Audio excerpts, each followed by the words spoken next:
L'un des endroits les plus inexplorés et les plus mystérieux de la Terre se trouve à la vue de tous. C'est l'un des monuments les plus majestueux de l'humanité. La merveille du monde antique cache un secret que les scientifiques et les archéologues ne peuvent toujours pas résoudre. Il s'agit du grand sphinx de Gizeh en Égypte. L'énorme sculpture d'un lion à tête humaine a été taillée dans la roche il y a environ 4500 ans. Les scientifiques ne connaissent toujours pas la date exacte de sa création et ignorent également qui l'a construit et dans quel but. Il existe de nombreuses hypothèses et théories, mais aucune d'entre elles n'a été confirmée. La plupart des gens ont vu cette majestueuse sculpture, que ce soit en photo ou en réalité, mais presque personne ne sait ce qui se cache en dessous. La statue du sphinx a été sculptée dans un seul morceau de calcaire. Elle a été peinte, les restes de pigments de couleur à la surface le prouvent. Dans un passé lointain, le sphinx était beaucoup plus lumineux et coloré que ce que nous voyons aujourd'hui. Mais même après des milliers d'années, sa grandeur n'a pas diminué. Et d'ailleurs, sphinx n'est pas son vrai nom. Il a été inventé par les Grecs une centaine d'années ou plus après sa création. À l'origine, les Égyptiens appelaient la statue Horem-Haqet. De nombreuses légendes et théories affirment que le sphinx est là pour une raison précise. Il est comme un chien de garde qui surveille la tombe du pharaon et les secrets de l'Égypte ancienne. Ces légendes sont devenues plus plausibles lorsque les archéologues ont découvert des entrées cachées au pied du sphinx. Ils pensent que ces passages secrets sont le début des tunnels menant aux salles contenant des trésors. Il existe de nombreuses histoires sur Internet selon lesquelles le sphinx cacherait le hall des records, un dépôt rempli de connaissances anciennes et secrètes. L'un des principaux artefacts de ce dépôt est censé être les archives de l'ancien état mythique de l'Atlantide. Selon les légendes, la bibliothèque entière de cette cité a été déplacée sous le sphinx. L'entrée de cette bibli doit être située à côté de la patte droite du sphinx. De nombreux archéologues ont tenté de trouver cette entrée, mais sont repartis bredouille. Il existe également de nombreuses images avec des diagrammes détaillés de la ville souterraine, constituée d'un réseau de tunnels et de chambres sous le sphinx. Quelqu'un dit que des structures aussi hautes que des immeubles de 12 étages se cachent sous terre. Mais il n'y a aucune preuve de cela. Les archéologues, même après des millénaires, continuent d'explorer la mystérieuse sculpture. En même temps, de nombreux Égyptiens ne veulent pas en savoir plus sur le sphinx. Ils sont terrifiés à l'idée de réveiller quelque chose de surnaturel. En 1998, des scientifiques ont découvert des tunnels menant à des grottes vides sous le sphinx. Ils y ont trouvé des preuves de fouilles antérieures. Il est tout à fait possible que quelqu'un ait réussi à trouver les trésors et à les emporter. Certaines personnes pensent que les Égyptiens ont trouvé une sorte d'artefact sous le sphinx qui a le pouvoir de technologies avancées inconnues. L'artefact est si puissant qu'il peut changer le cours de l'histoire. Bien sûr, la plupart des théories ne sont que des contes de fées de fans de conspiration. Mais c'est un fait confirmé que le sphinx cache un système de grottes et de pièces. Il y a tellement de rumeurs autour du sphinx qu'il est impossible de distinguer ce qui est vrai de ce qui est faux. En tout cas, il est difficile et dangereux d'étudier la sculpture, car des fouilles actives peuvent la détruire. Ensuite, l'entrée des salles souterraines peut être bloquée par des rochers et perdue à jamais. Aussi, une exploration plus poussée nécessite beaucoup d'argent, et les financements ne sont pas toujours faciles à trouver. Mais la raison principale, c'est trop risqué. Il n'y a aucune garantie que les gens pourront sortir des labyrinthes souterrains. C'est pour ces raisons que les scientifiques et les archéologues explorent depuis si longtemps cette structure majestueuse. Le mont Rushmore, dans le Dakota du Sud, est un autre monument architectural célèbre qui recèle un secret. Tout le monde admire les images des visages des présidents américains gravés dans la roche, mais peu de gens savent qu'une pièce secrète se cache derrière la tête d'Abraham Lincoln. L'architecte du mont Rushmore voulait graver sur la roche des dalles retraçant les principales étapes de l'histoire du pays. Mais son projet était trop compliqué à réaliser. On lui a alors proposé de le mettre en œuvre à une échelle beaucoup plus petite, construire une pièce secrète à l'intérieur de la montagne. L'idée était de sauvegarder ces connaissances afin que les générations futures se souviennent toujours de l'histoire de leur pays. Malheureusement, l'architecte n'a pas eu le temps de terminer son travail. La construction a été interrompue pendant plusieurs décennies, mais à la fin des années 90, le projet a été repris. Des plaques de porcelaine émaillée illustrant l'histoire des États-Unis ont été placées dans la pièce. Il est possible que ces plaques soient stockées là pour toujours. Mais les gens ne peuvent pas les voir, du moins pas pour l'instant. La pièce est inaccessible aux touristes car il est trop difficile d'y pénétrer. Une autre pièce secrète se trouve dans l'Empire State Building. Il ne s'agit même pas d'une pièce, mais d'un endroit où l'on peut prendre de superbes photos. Presque tous les touristes se rassemblent sur le pont d'observation du 86e étage pour profiter d'une vue imprenable sur Manhattan. Mais il y a un autre pont avec des fenêtres panoramiques au 102e étage. Il y a beaucoup moins de monde là-bas car presque personne ne connaît cet endroit. Heureusement, l'accès à ce pont est ouvert à tous. Tu n'auras probablement pas à faire la queue pendant longtemps pour prendre une photo. Tu te sentiras spécial parce que tu te trouves dans un endroit super secret où il n'y a presque personne. Mais l'endroit le plus cool est encore plus haut, au 103e étage. Il s'agit d'une grande terrasse d'observation où les célébrités se font photographier. Ce n'est pas un lieu public, mais si tu connais les bonnes personnes, tu peux y accéder. Il n'y a presque aucune mesure de sécurité sur le site, seulement un rebord assez bas entre toi et un abîme. C'est pourquoi il est interdit aux foules de venir ici. Il n'est pas si facile d'y accéder et tu as peu de chances de réussir sans guide. D'abord, tu dois choisir le bon ascenseur qui t'y conduira. Ensuite, tu traverseras plusieurs salles d'ingénierie remplies de tuyaux, de panneaux électriques et d'autres éléments techniques. La dernière partie de ton chemin est une série d'escaliers à l'intérieur d'un minuscule couloir. Et voilà, tu es au sommet de New York. Maintenant, nous sommes à Paris. Tu vois la Tour Eiffel? À l'intérieur, il y a des restaurants et des ponts d'observation. Mais si tu cherches bien, tu peux trouver un appartement secret.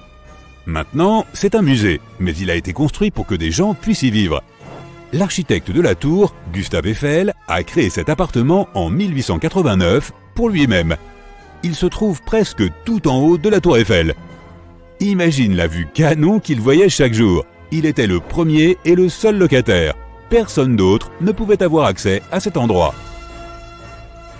Lorsque l'architecte est décédé, l'appartement est resté vide pendant un long moment. Ce n'est que récemment qu'il a été restauré et transformé en musée. À l'intérieur, l'époque du siècle dernier est recréée. Ils ont même placé des figures de cire de Gustave Eiffel, de sa fille et de l'inventeur américain Thomas Edison dans la pièce. Cet endroit est rempli d'un flot incessant de passagers, d'employés de bureaux en retard, de visiteurs d'autres villes. Bruit, sifflet de train. À la gare Grand Central de New York, parmi tous ces bruits, tu peux entendre le son d'une balle frappant une raquette, si tu es au bon endroit. Un véritable court de tennis est planqué dans la gare centrale de New York.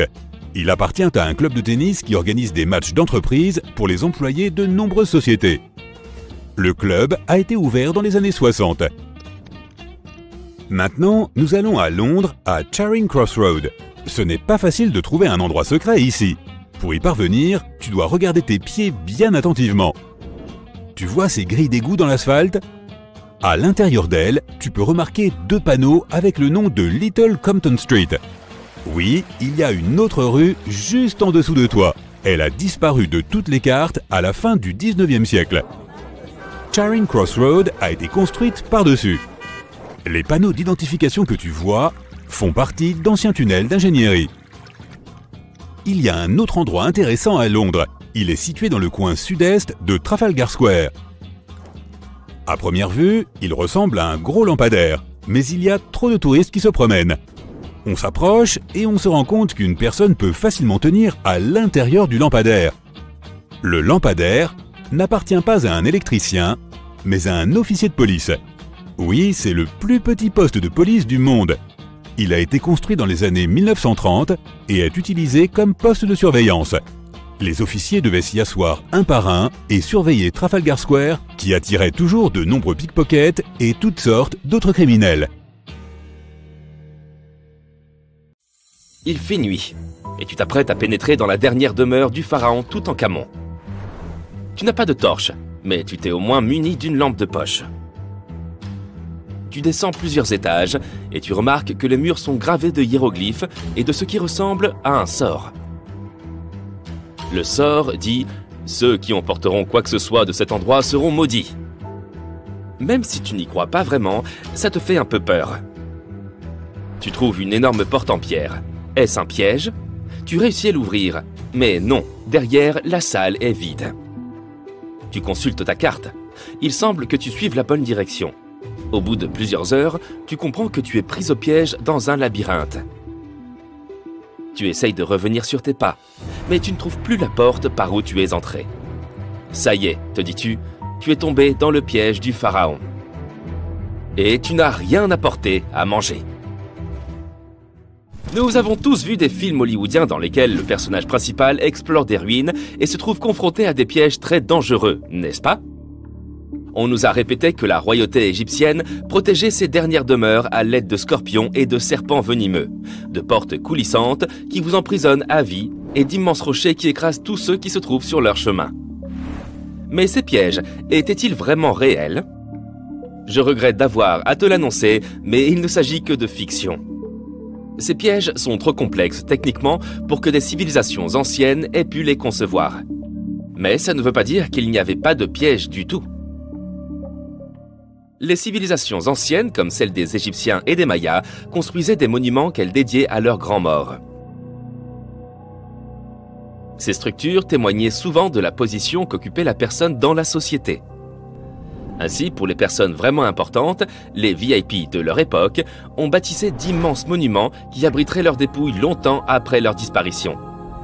Certaines de ces civilisations croyaient que la vie se poursuivait de l'autre côté du voile. C'est pourquoi on enterrait les gens avec leurs possessions. S'ils étaient riches et puissants, les sépultures étaient remplies d'or et de richesses. Imagine maintenant que tu vives en Égypte ancienne. Tu sais exactement où se trouvent tous les tombeaux des pharaons et tu as entendu des rumeurs sur les grandes richesses conservées dans ces lieux. Peut-être serais-tu tenté d'aller y jeter un coup d'œil? Il s'agit de grandes salles remplies du sol au plafond d'objets d'or, de bijoux et même d'argent. C'est vrai, c'est tentant. Et comme il n'y avait pas de gardien pour protéger l'entrée de ces lieux, les Égyptiens devaient faire preuve d'imagination pour préserver ces trésors. Les pièges étaient une solution très pratique. On construisait par exemple des salles vides à l'intérieur des monuments afin de confondre les voleurs. Examinons la dernière demeure d'Amenhotep III. Elle fut construite dans la ville de Luxor, dans un wadi secondaire de la vallée des rois. Deux ingénieurs français ont découvert le monument entre 1905 et 1914. Cette structure est immense et comporte plus de 10 salles reliées entre elles par de longs couloirs et de raides escaliers. La salle du roi est la mieux dissimulée et avant de la trouver, un étranger sera perdu plusieurs fois dans ce sombre dédale. D'autres pharaons ont tenté de protéger leurs richesses en faisant construire des monuments dont les faux planchers dissimulaient des trous d'une profondeur pouvant aller jusqu'à 6 mètres. Les visiteurs indésirables étaient ainsi découragés dans leurs recherches en voyant s'ouvrir le sol en chemin vers la chambre du roi. Outre les faux planchers, ils excellaient à construire de véritables labyrinthes de couloirs et de fausses murailles. Et les voleurs pouvaient mettre des heures avant de trouver la riche sépulture. Quant aux serpents venimeux, il est probable qu'ils soient venus d'eux-mêmes s'installer dans les fosses de ces monuments. Et sans doute ne restaient-ils pas très longtemps. Comment ces reptiles auraient-ils pu survivre des années durant sans nourriture dans cet obscur intérieur? Oui, il s'agit donc bien encore d'une légende inventée par Hollywood. Si ces pièges te paraissaient ennuyeux, les archéologues ont trouvé un moyen de dissuasion intéressant dans la dernière demeure de la Reine Rouge de Palenque au Mexique. Palenque était l'une des puissantes cités mayas du Mexique précolombien. On pense que la Reine Rouge était la grand-mère du dernier roi maya. Sans aucun doute, une personne d'une grande importance pour l'Empire. En son honneur, un immense monument fut construit pour conserver son corps après sa mort. La découverte de la tombe elle-même a été un véritable événement. Les archéologues ont trouvé un ancien monument en creusant sur le site en 1994. Ils ont d'abord vu une salle avec une porte cachée. Une fois la porte ouverte, ils ont découvert un long couloir. Enfin, au bout de ce couloir, se trouvait la chambre de la reine. Les archéologues étaient impatients de mettre au jour cette salle contenant la momie de la reine. Elle était entourée de perles, de coquillages de jade et de pierres précieuses. Mais en explorant les vestiges, l'équipe a remarqué quelque chose d'assez étrange. La pièce était couverte de poudre rouge. Les chercheurs connaissaient l'importance de cette couleur pour le peuple maya et savaient qu'ils s'en servaient pour décorer leurs vêtements et leurs bâtiments. Mais ils ne comprenaient pas la présence de cette substance inconnue dans la sépulture de la reine. Après en avoir rapporté un échantillon pour une analyse approfondie, ils ont découvert que cette poudre était du cinabre, un minéral très nocif. Cette poudre, lorsqu'elle est inhalée, peut causer de graves dommages à la santé d'une personne. L'équipe a conclu qu'il ne pouvait s'agir que d'un piège pour ceux qui tenteraient de s'emparer de ces richesses. Les poudres toxiques sont peut-être les pièges les plus efficaces que nous ayons vus jusqu'à présent. Mais le moyen le moins onéreux d'éloigner les visiteurs indésirables était peut-être d'inscrire des sortilèges sur les surfaces des monuments. Nous en ririons probablement aujourd'hui, mais à l'époque, cela marchait extrêmement bien. Les sorts disaient généralement que quiconque emporterait quoi que ce soit connaîtrait un destin funeste. Certaines formules promettaient aux voleurs qu'ils perdraient leur maison dans de grands incendies ou de terribles inondations, d'autres que les malfaiteurs auraient des problèmes de santé incurables. Mais rien de tout ça n'a suffi à dissuader les pilleurs. D'étranges histoires semblent attester de la réalité de ces sortilèges. L'une d'entre elles est celle du célèbre égyptologue britannique Howard Carter, responsable de la découverte de la tombe du pharaon Toutankhamon dans les années 1920. Après des mois de fouilles infructueuses, Carter a découvert cette sépulture par hasard. Il a trouvé l'entrée d'un escalier sous le sol dans lequel il creusait depuis des mois. Aidé d'une équipe, il a dégagé les amas de sable qui en bloquaient l'entrée et a découvert une porte. Plusieurs symboles étaient gravés sur celle-ci. Et Carter savait que cela ne pouvait que signifier qu'une personne très importante avait été enterrée à cet endroit. Et il avait raison. À l'aide de son burin, il fit un trou dans le coin supérieur gauche de la porte en s'éclairant à la flamme d'une bougie. Il n'en croyait pas ses yeux. Devant lui, de nombreux objets d'or ainsi que des joyaux brillaient de tout leur feu. Carter venait de découvrir la dernière demeure de Toutankhamon, perdue depuis 3000 ans. Mais l'histoire ne s'arrête pas là. Cette découverte s'accompagna d'une série d'événements malheureux qui portent à croire qu'un sort avait été jeté. Quelques années plus tard, Carter mourut mystérieusement. Et certains de ses assistants perdirent leur maison dans des inondations, tout comme l'une des formules le promettait. Certaines personnes croient qu'il s'agit de simples coïncidences, car il n'y a aucune preuve du lien entre ces différents événements. Et toi, qu'est-ce que tu en penses? Était-ce un bon piège après tout? Quand tu entends parler de ruines anciennes, tu ne les imagines jamais suspendues quelque part, ou simplement accrochées à la branche d'un arbre, n'est-ce pas? En fait, pour la plupart des objets anciens que nous avons exposés dans les musées du monde entier, les archéologues ont fait un travail de fouille impressionnant. Tu vois, les bâtiments ont cette drôle de façon de se dégrader avec le temps si l'on n'en prend pas soin correctement. Parfois, nous devons réutiliser certains matériaux de construction et une bâtisse plus ancienne peut alors être sacrifiée dans le processus. D'autres fois, les maisons sont abandonnées et dès qu'elles sont exposées aux éléments en surface, comme la pluie ou le soleil, elles n'ont plus aucune chance. Certaines s'écroulent tout simplement sous l'effet de la bonne vieille érosion. La seule façon pour un édifice de survivre à l'épreuve du temps est d'être enterré en profondeur. Mais comment ces architectures finissent-elles par être enterrées? C'est une véritable comédie d'erreurs. Les villes anciennes avaient l'habitude d'élever progressivement le niveau de leur sol, comme un enfant qui ajoute des garnitures à sa coupe glacée. En effet, ces colonies étaient toujours occupées à collecter de la nourriture et des matériaux de construction pour faire face à l'augmentation constante de leur population. Mais qui a le temps de s'occuper des déchets et des ordures? À l'époque, ce n'était pas vraiment une priorité sur leur liste de tâches. Ainsi, lorsqu'il s'agissait de construire de nouvelles maisons, les civilisations anciennes économisaient leur sueur et leurs larmes en empilant les décombres et en construisant directement dessus. Mais ce n'est pas tout. De temps en temps, les rivières entrent en crue et déposent une couche de sédiments sur le sol des villes. Cela a pour effet d'encapsuler encore davantage ces anciennes constructions. Et dans les régions sèches, comme le désert, où le vent aime à montrer ses mouvements de danse de sable et de poussière, tu peux parier que c'était une lutte constante pour garder les établissements propres. Un exemple hilarant est celui du Sphinx, dont la tête était enfouie dans le sable jusqu'à ce qu'un groupe d'archéologues le mette au jour en 1917. Certaines villes anciennes ont fini par être recouvertes parce qu'elles étaient complètement abandonnées. Avec moins d'activité humaine pour contrôler leur expansion, les graines de plantes n'ont pas pu résister à l'opportunité et ont germé un peu partout. Elles ont absorbé le dioxyde de carbone de l'air et se sont développées, ajoutant de plus en plus de volume au sol.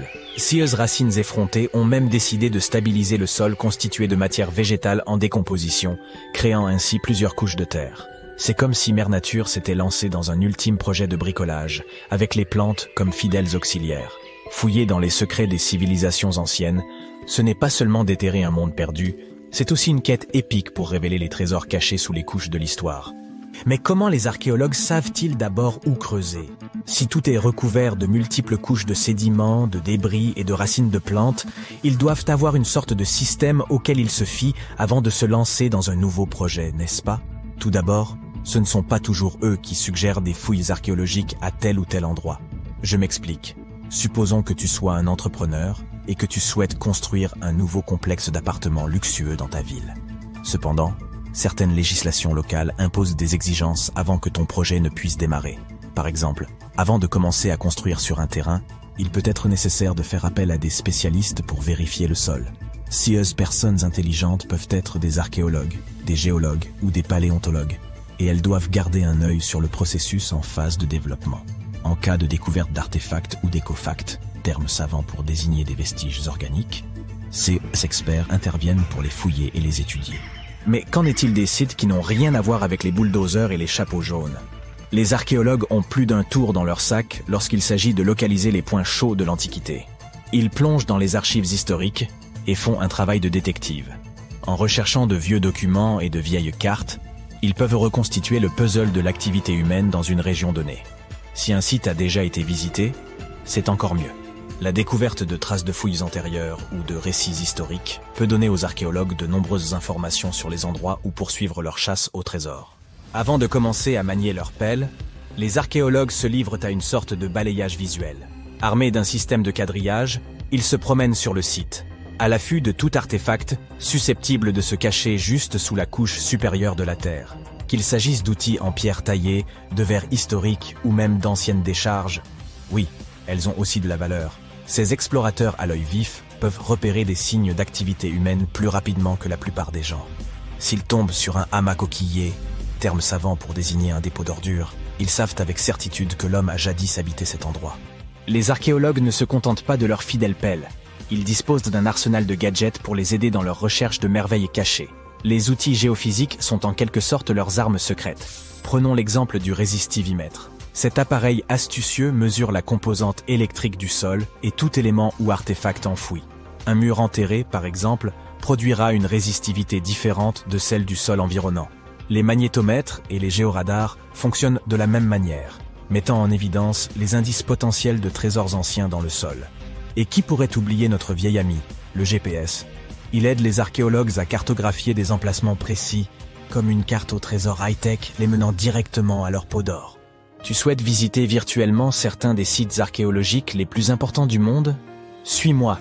Au Royaume-Uni, par exemple, tu trouveras cet endroit intéressant appelé Stonehenge. C'est l'un des nombreux Henges répartis dans le pays, mais celui-ci est vraiment exceptionnel. Imagine cela. Des pierres anciennes et massives se dressent fièrement, disposées sous forme d'un anneau à l'extérieur et d'un fer à cheval à l'intérieur, avec quelques pierres plus petites pour faire bonne mesure. Et devine quoi? Ces pierres étonnantes existent depuis plus de 5000 ans. C'est ce que l'on appelle une longévité à toute épreuve. C'est là que les choses deviennent intéressantes. Selon le folklore local, le légendaire magicien Merlin a sorti sa baguette magique et a téléporté ces pierres massives depuis l'Irlande. Apparemment, des géants les avaient assemblées là-bas, mais Merlin a décidé qu'elles seraient bien plus belles à leur nouvel emplacement. D'autres pensent qu'il s'agit simplement des ruines d'un ancien édifice spirituel romain. Ces structures étonnantes ont été construites par nos ancêtres de l'âge du bronze. Avec leurs outils simples et leur technologie limitée, Ils ont réussi à créer ce chef-d'œuvre monumental. Impressionnant, non? Malheureusement, nous ignorons encore beaucoup de choses sur cette région. L'objectif initial de Stonehenge reste encore aujourd'hui un mystère. Certes, il existe de nombreuses théories, mais les scientifiques ne sont pas encore parvenus à se mettre d'accord sur le sujet. On sait cependant qu'il est parfaitement aligné pour accueillir le lever du soleil lors des solstices d'été et d'hiver. L'ancienne ville de Pompéi est un site archéologique tout aussi étonnant. Imagine un peu, le Vésuve, un fauteur de troubles notoires, a décidé de piquer une crise volcanique et a complètement recouvert cette ancienne ville romaine. Il l'a transformée en capsule temporelle, située à l'extérieur de l'actuelle Naples, en Italie. En 1748, une bande d'explorateurs aventureux est tombée sur Pompéi. Ils ont découvert alors un trésor de choses bien conservées. Des rues, des maisons, de la nourriture, probablement un peu périmée, des bijoux clinquants, des sculptures raffinées, des fresques colorées, des objets ménagers de tous les jours, et même des restes humains et animaux. C'était comme une fête archéologique épique. À première vue, Pompéi avait tout pour plaire. Des maisons et des villas de luxe, une immense arène de 20 000 places, de jolies petites boutiques d'artisans, des lieux de rencontre comme des tavernes, sans oublier les endroits coquins comme ces bains luxueux où l'on pouvait se faire dorloter intensément. Il y a aussi le sanctuaire d'Apollon, où les gens se réunissaient pour leur culte quotidien. Et bien sûr, le cœur animé de la ville, le forum de Pompéi, où tous les gens branchés avaient l'habitude de se retrouver. Et devine quoi? Pompéi est tellement cool qu'elle a été inscrite sur la liste du patrimoine mondial de l'UNESCO en 1977. C'est en quelque sorte le panthéon de l'histoire. Cette liste comprend également de nombreux autres bâtiments et sites célèbres, comme le Taj Mahal en Inde et l'Acropole d'Athènes en Grèce. Cette demeure confortable avec vue magnifique sur la mer Méditerranée fera un parfait abri contre la pluie. Voilà à quoi aurait pu ressembler une annonce immobilière pour l'homme de Néandertal il y a 100 000 ans. Tu vas aujourd'hui découvrir des grottes étranges et merveilleuses dans lesquelles tu pourrais vivre, ou pas. Bien sûr, à l'époque, ni l'immobilier ni la publicité n'avaient encore été inventés, sans parler du fait que les Néandertaliens ne savaient pas construire de maisons et vivaient souvent dans des grottes. Pourtant, l'une de ces grottes ressemble énormément à un immeuble d'habitation. Elle est située à l'intérieur d'un haut monolithe calcaire, connu comme étant le rocher de Gibraltar. Si les Néandertaliens avaient possédé une économie, les grottes à l'intérieur de ce rocher auraient certainement coûté une fortune. Des marins l'ont découverte en 1907, tout simplement en remarquant un grand trou à l'intérieur de l'imposant rocher. Pendant de nombreuses années, les scientifiques ont étudié cet endroit et ils y ont trouvé des traces de Néandertaliens. Ils ont découvert des outils anciens dans la grotte ainsi que des ossements d'animaux. Mais le plus cool, c'est qu'ils ont trouvé pas moins de 4 grottes à l'intérieur du rocher. C'était comme un petit complexe résidentiel. Les Néandertaliens vivaient aux côtés de leurs voisins et s'entraidaient pour la chasse et la pêche. Ils décoraient leur demeure de plumes et dessinaient des formes abstraites sur les murs. Imagine-toi que ces anciens hominidés passaient leur temps dans ces grottes il y a 100 000 ans. Et maintenant, ce sont les scientifiques qui passent tout leur temps à étudier en détail la vie de l'homme de Néandertal. Fin 2021, des archéologues ont découvert un trou ouvrant sur un tunnel à l'intérieur de l'une des grottes. Ils se sont glissés dans cette ouverture et ont dégagé un espace jusqu'alors inconnu sous le plafond de la grotte. Cet endroit était inaccessible depuis plus de 40 000 ans et il semble que cet été l'un des appartements les plus prestigieux de tout le complexe de la montagne. Il possède de hauts plafonds couverts d'anciennes stalactites. Des rideaux de pierre effondrés divisaient l'appartement en plusieurs pièces. Ces scientifiques ont aussi trouvé des restes d'animaux ainsi que des marques de griffes sur les murs. Il semble que les Néandertaliens n'aient jamais vécu ici, mais ils avaient l'habitude de visiter cet endroit. Les archéologues y ont également trouvé la coquille d'un escargot de mer appelé Nucella lapillus, ou pourpre de l'Atlantique. Un Néandertalien l'aurait apporté dans ce lieu pour une raison qu'on ignore. Mais les principaux propriétaires de cet endroit étaient les hyènes. Ces grottes montrent que les Néandertaliens étaient plus proches des humains que des singes. Ils avaient un mode de vie et même quelques coutumes propres. Il reste encore beaucoup de travail et les scientifiques espèrent faire de nouvelles découvertes à l'intérieur de ce rocher. Entre-temps, en 2003, des archéologues ont découvert une autre habitation ancienne sur l'île de Flores, en Indonésie. Au cœur de la jungle verdoyante, ils ont trouvé une grotte abritant des outils anciens. Au début, tout le monde a pensé que nos ancêtres humains avaient vécu ici. Mais peu après, les scientifiques sont tombés sur un étrange squelette d'adulte. Une analyse approfondie a montré que le squelette appartenait à une femme de 30 ans mesurant 1 mètre, soit à peine un peu plus que la moitié d'un adulte moyen. Le poids de la femme était égal à celui d'un berger allemand adulte. Le squelette n'appartenait ni aux Néandertaliens ni aux Australopithèques. Il s'agissait d'une nouvelle espèce inconnue que les scientifiques ont baptisée Homo floresiensis et surnommée le Hobbit. Il y avait aussi des restes d'animaux anciens encore jamais vus dans la grotte. Il y avait un éléphant de la taille d'une vache, de grandes cigognes et des rats géants. Les archéologues ont découvert que les hobbits n'étaient pas les propriétaires de cet endroit. Les principaux habitants étaient des rats gros comme des chats. Ils se battaient peut-être comme les hobbits d'ailleurs. Des analyses ont démontré que l'Homo floresiensis n'était pas notre ancêtre direct. Il fait partie d'une branche distincte de l'évolution. Le squelette des hobbits ressemble davantage à celui d'un singe qu'à celui d'un humain moderne. En 2009, dans la jungle luxuriante du Vietnam, des archéologues ont découvert la grotte Hang Son Doong, la plus vaste du monde. Si tu entres dans cette grotte et que tu cries, tu entendras ton écho pendant longtemps. À certains endroits, la hauteur de cette grotte atteint la moitié de la hauteur de l'Empire State Building. Et sa superficie totale est plus grande qu'un pâté de maison du centre de New York. Hang Son Doong est l'une des 3 grottes de la jungle vietnamienne. De nombreux labyrinthes relient ces grottes. À l'intérieur, tu peux trouver des plantes et des arbres uniques qui vivent complètement coupés du monde extérieur. C'est une véritable jungle souterraine. À certains endroits, on trouve des plafonds effondrés qui laissent entrer la lumière du soleil. En plus de la flore peu commune, tu y verras de très anciennes stalactites. Certains dépôts de calcaire ont plus de 450 millions d'années. Ils étaient là avant même l'apparition des dinosaures. Il y a aussi de nombreuses rivières dans la grotte. L'eau de pluie qui y tombe par les trous des plafonds les a formées au cours des siècles. Ces ruisseaux rapides ressemblent aux toboggans d'un parc aquatique. Ils conduisent à des labyrinthes souterrains que personne n'a encore vus. Les scientifiques n'ont étudié qu'une petite partie de toutes ces grottes.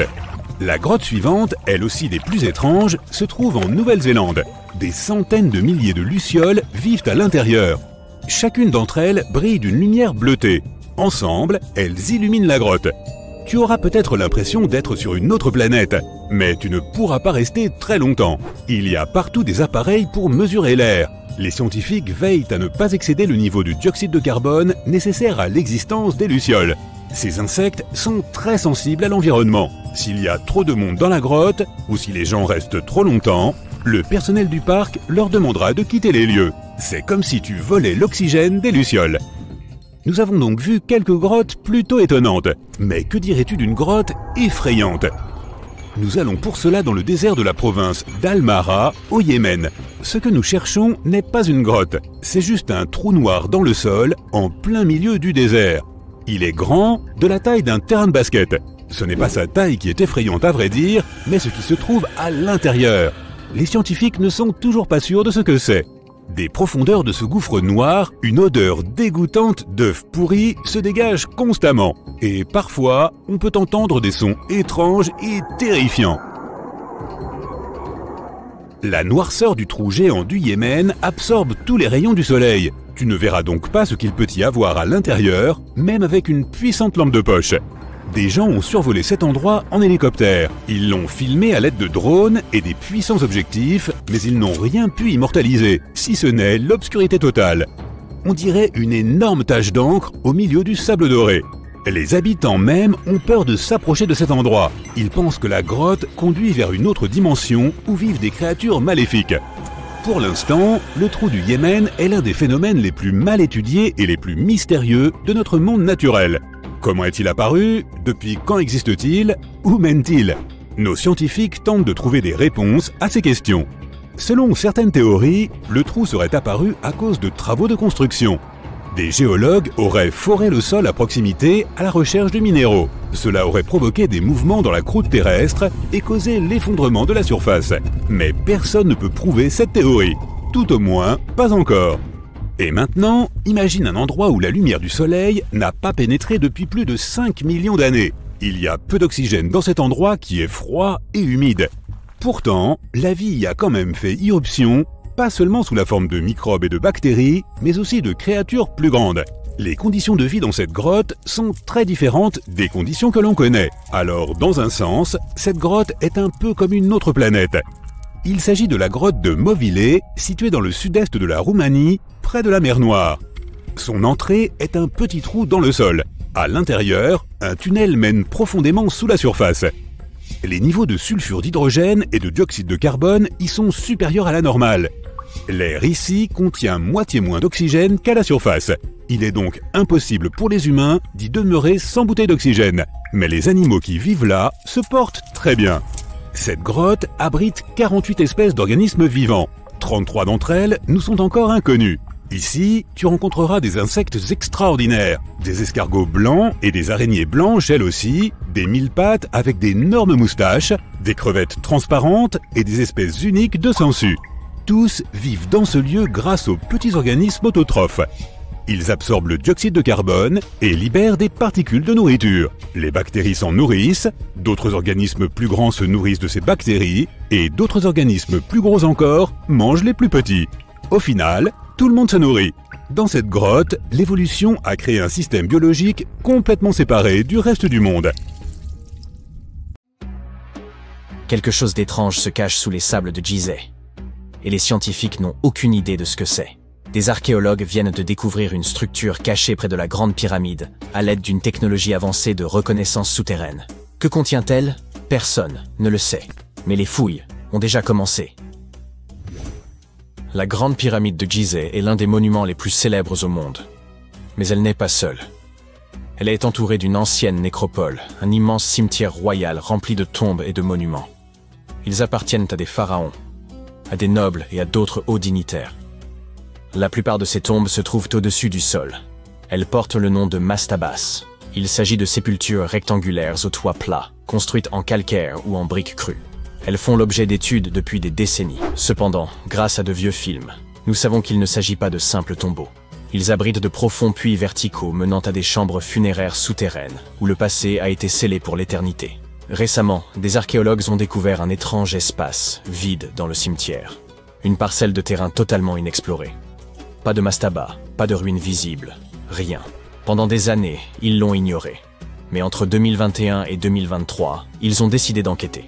Ils n'ont toutefois pas creusé. Au lieu de cela, ils ont utilisé une technologie similaire à nos radios médicales, mais pour le sol. Ces radars ont permis aux scientifiques de voir. Et il y avait bien quelque chose sous le sable, quelque chose qui avait été délibérément enterré et oublié. Une structure souterraine en deux parties. L'une est peu profonde et en forme de L. Elle mesure environ 10 mètres de long et est enterrée à seulement 2 mètres de profondeur. Et plus bas, une anomalie plus mystérieuse encore. Une structure complètement différente de tout ce qui se trouve dans les environs. Ils l'ont qualifiée d'anomalie à haute résistance, ce qui signifie qu'elle est dense et solide, probablement faite de pierre, de sable ou même de métal, et personne ne sait ce qu'elle renferme. Il est évident que cette structure en forme de L a été construite de main d'homme. Elle n'a rien de naturel, et il se pourrait qu'elle ne soit qu'une entrée vers ce qui se cache en dessous. Cependant, nous n'avons encore que des hypothèses concernant son contenu. Elle est remplie de sable et de gravier. Elle a probablement été remblayée délibérément après sa construction, peut-être pour la préserver. Pourquoi? Nous ne le savons pas. L'équipe archéologique devra procéder à des fouilles pour comprendre exactement ce qu'était cette structure et pourquoi elle a été construite. La première hypothèse est qu'il s'agit d'une chambre funéraire perdue. De nombreuses tombes à Gizeh ont des sites funéraires souterrains, mais la plupart présentent des marqueurs clairs à la surface. Celle-ci, pour une raison quelconque, n'en a aucun. Mais il se peut, tout de même, qu'il s'agisse bien de cela. La deuxième hypothèse est qu'il s'agit d'une ancienne chapelle funéraire. Les égyptologues savent que certaines chapelles furent construites de cette manière. Mais on les construisait généralement au-dessus du sol, non pas au-dessous, comme celle-ci. Enfin, il pourrait s'agir de quelque chose que nous n'avons jamais vu auparavant. Si cette structure s'avère être d'un type nouveau, cela pourrait bouleverser nos connaissances sur les sépultures des pharaons. La seule façon d'en être certain est de continuer les fouilles. Et c'est exactement ce que font les archéologues sur ce site. Leur travail a déjà bien avancé. Ils sont pressés de découvrir la vérité. Cependant, il existe un réel danger. Les structures anciennes et fragiles de Gizeh doivent être manipulées avec précaution. Sinon, elles pourraient être endommagées de manière irréversible. Nous devons donc être patients. Ces tombes ont toujours recelé des mystères fascinants. Malheureusement, à cause des pilleurs, beaucoup de choses nous ont échappé jusqu'à présent. On construisait ces tombes dans le but de préserver les corps pour l'éternité. Mais cela n'a pas empêché les pilleurs de s'y introduire pour y dérober tout ce qui avait de la valeur. Ils s'en prennent à ces sites antiques depuis des milliers d'années, depuis l'époque des pharaons eux-mêmes. La plupart des tombes les plus célèbres, notamment celles de Gizeh, de Saqqara et de la vallée des rois, ont été pillées. C'était une pratique courante dans l'Égypte antique. Et les pilleurs prenaient cette activité très au sérieux. Ils creusaient des tunnels secrets pour contourner les pièges et les murs. Ils soudoyaient ou menaçaient les ouvriers travaillant dans les tombes pour obtenir des informations. Ils ouvraient les sarcophages pour s'emparer de l'or, des bijoux et des objets anciens. Et lorsque les archéologues modernes ont découvert ces tombes, elles avaient déjà été entièrement pillées. Les pharaons au pouvoir se sont vite lassés de ces actes de vandalisme. La vallée des rois, célèbre cimetière de la royauté égyptienne, était censée être la zone la plus sécurisée. Les tombes y étaient construites profondément sous terre, cachées dans les airs.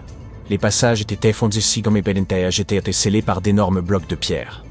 De fausses portes et des pièges étaient ajoutés pour dérouter les voleurs. Des malédictions étaient même inscrites sur les murs, promettant un destin tragique à quiconque oserait profaner la tombe. C'est de là que viennent toutes ces histoires terrifiantes sur les momies. Vous l'aurez deviné.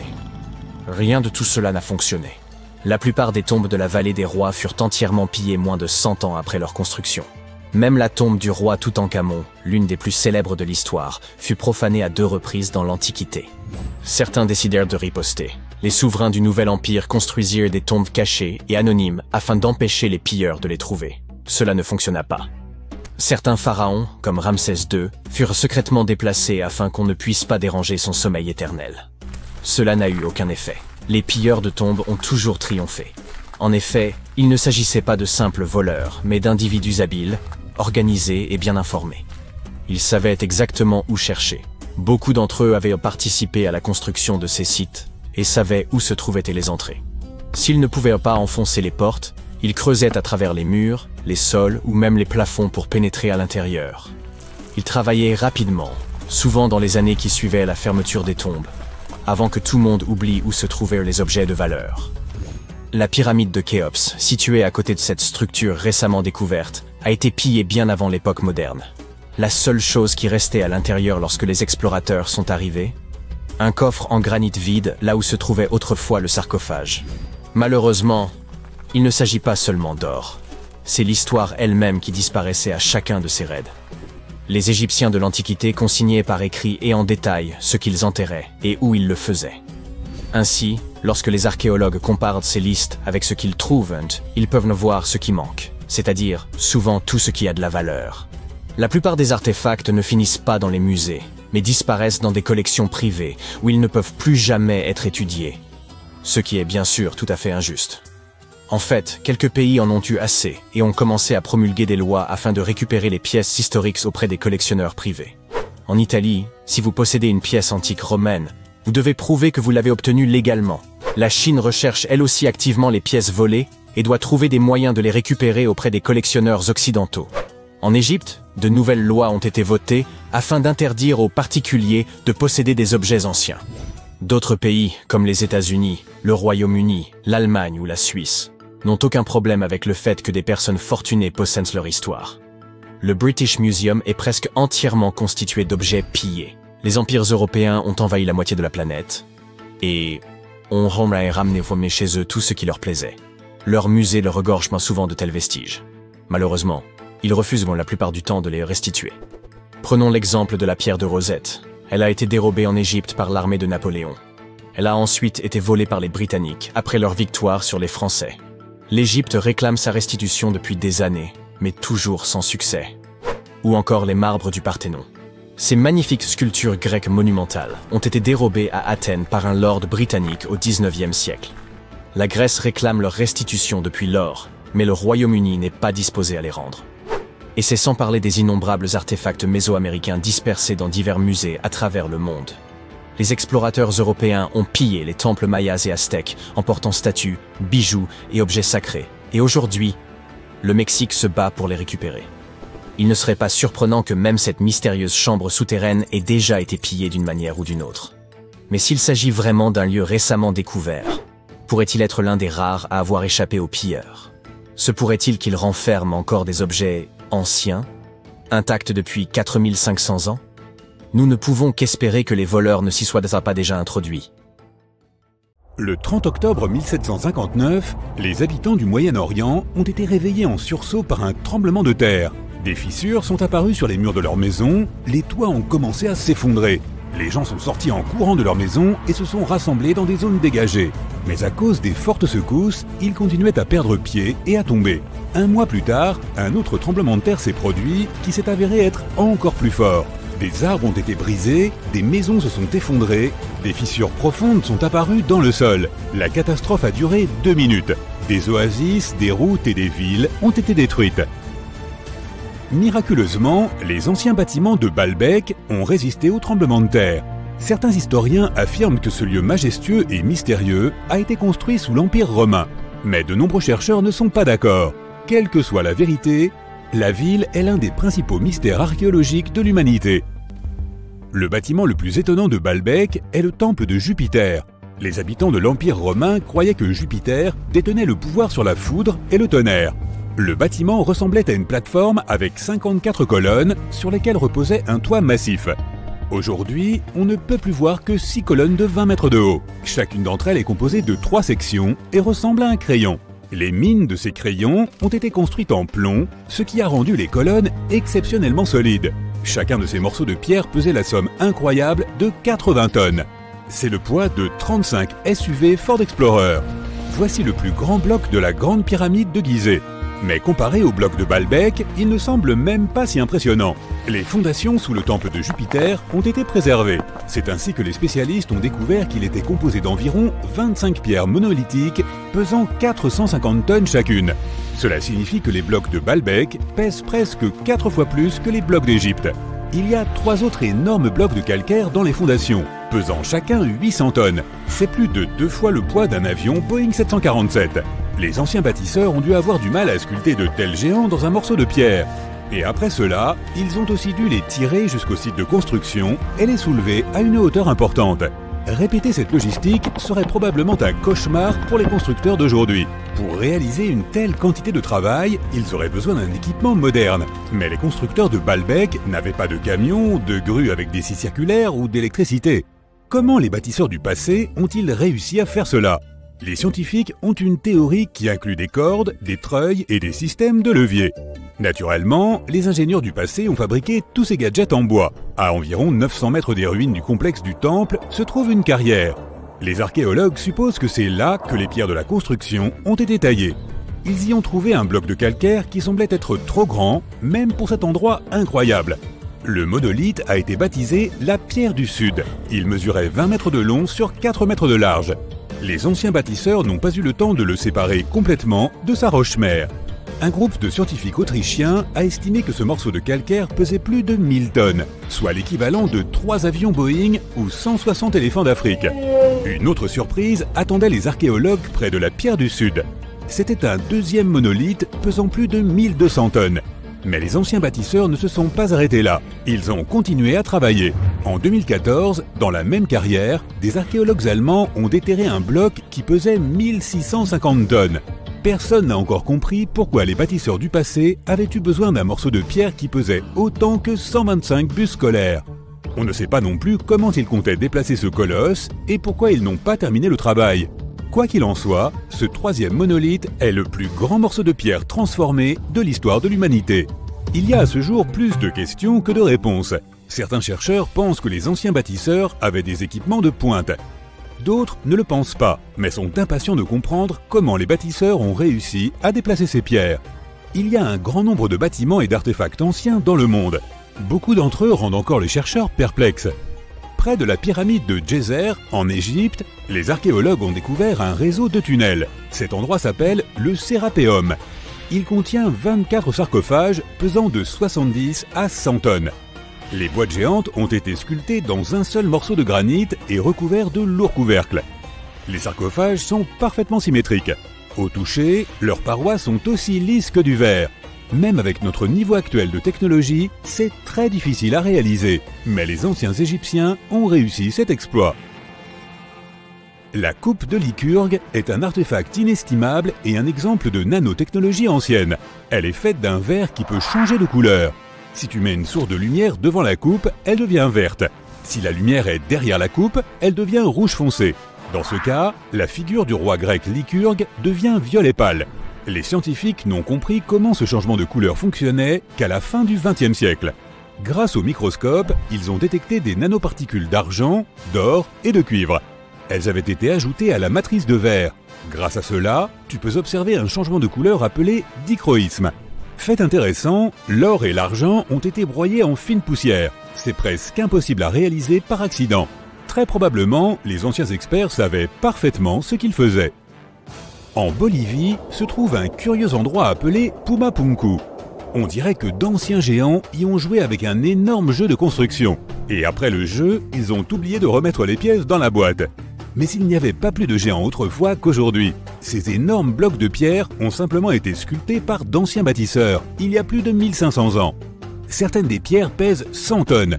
Les blocs ont été apportés à une altitude de près de 3900 mètres depuis la carrière située à 95 km du site de construction.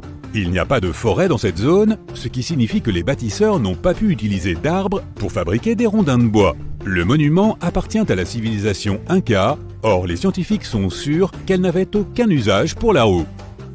En 1992, les habitants d'un village chinois ont décidé de drainer un étang. Leurs ancêtres l'utilisaient pour laver le linge et attraper des poissons depuis des centaines d'années.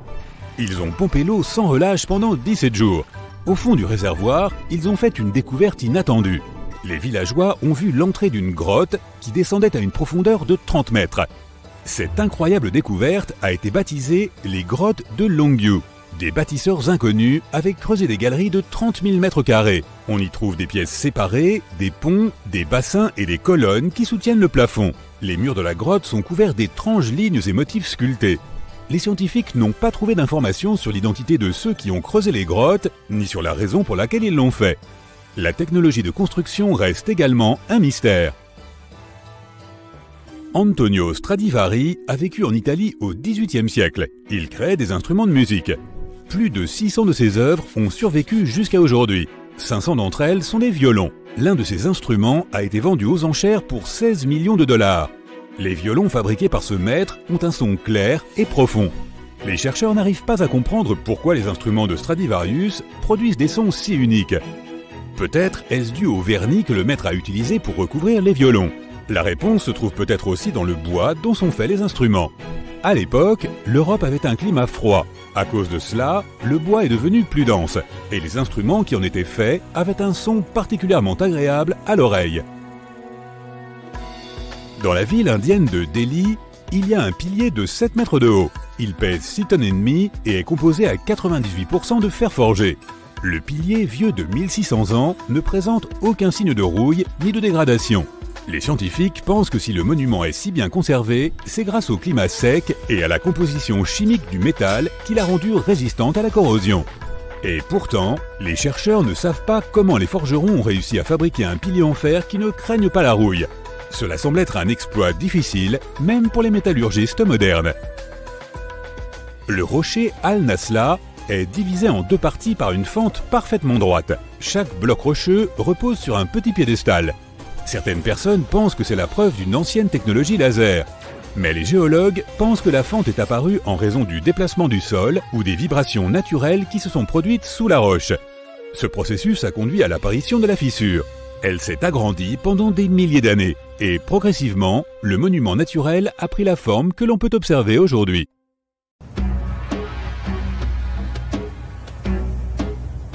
Ce n'est pas le décor de Dune, mais une véritable cité désertique située au Niger. Djado a sans doute été édifié par le peuple nomade des Sao et regorge de Ksar, des maisons fortifiées de faites de sel et d'argile, dotées de murs imposants et de passages secrets. Perchée au cœur du désert, elle constituait autrefois une étape essentielle pour les caravanes transsahariennes, mais elle essaie désormais un repère pour les contrebandiers et les bandits. L'accès y est interdit depuis 2002 en raison de sa dangerosité. Et l'origine des Ksar demeure nimbée de mystère. aucune étude archéologique n'a été menée, laissant de nombreuses questions sans réponse.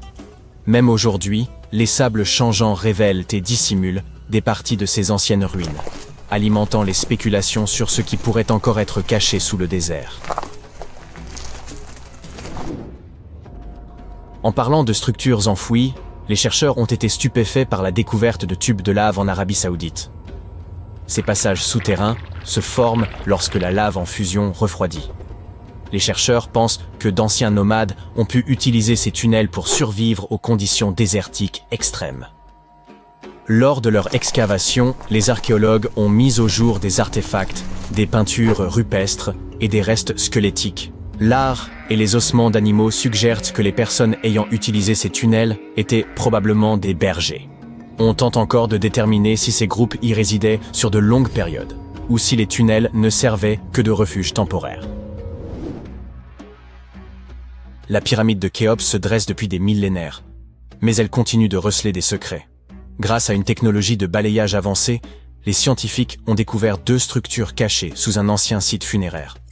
La première forme une structure peu profonde en elle, tandis qu'en dessous se trouve un espace bien plus vaste, qui pourrait être un lieu de sépulture ou une chambre. La structure plus petite a été délibérément remplie de sable, tandis que la plus profonde pourrait être une chambre vide. On estime que les 2 sont reliés, peut-être par un passage menant à une chambre secrète. Cette découverte est d'importance capitale, car elle pourrait nous offrir de nouvelles perspectives sur les bâtisseurs des pyramides et leurs motivations.